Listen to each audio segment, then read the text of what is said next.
He may have turned 90 today, but for the Duke of Edinburgh, it's been a normal day of official engagements, albeit with a birthday gift or two. The Queen even handed him one of her titles, Lord High Admiral of the Navy, honouring perhaps the naval career which the Duke gave up for a lifetime at her side. But it was a typically low-key celebration for the longest-serving royal consort in British history. Our culture editor, Matthew Kane, reports.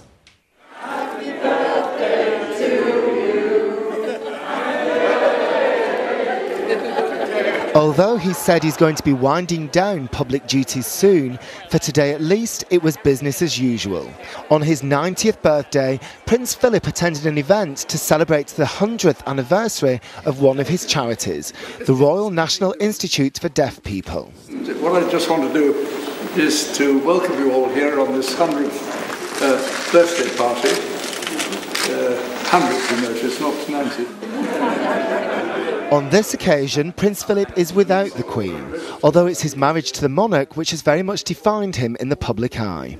They married during an age when a woman was defined by her union with her husband, but Philip was the exception, and his commitment to his role of consort is something appreciated by others of his generation.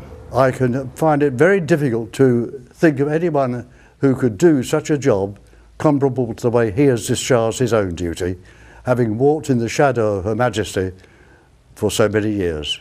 Before Philip met the Queen, he saw action as a lieutenant in the Royal Navy during the Second World War.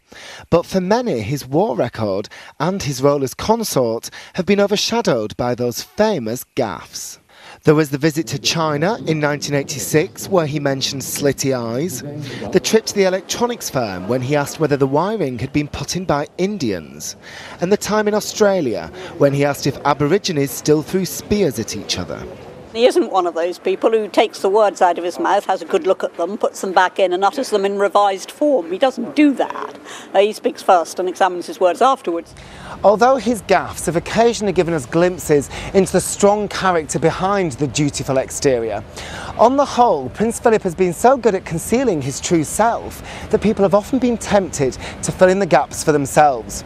And over the years, he's found himself at the centre of all kinds of wacky ideas and conspiracy theories. There were claims that plotters planning to overthrow Prime Minister Harold Wilson looked to him as a figurehead.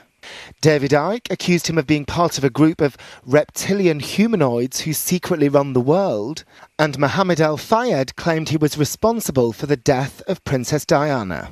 I am certain, 100%, that a leading member of the royal family have planned that, and the whole plot being executed in his order.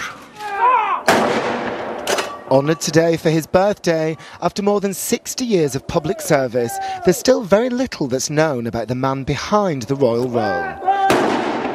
But the real Philip has stayed hidden for so long now, it's unlikely we'll get to know him anytime soon.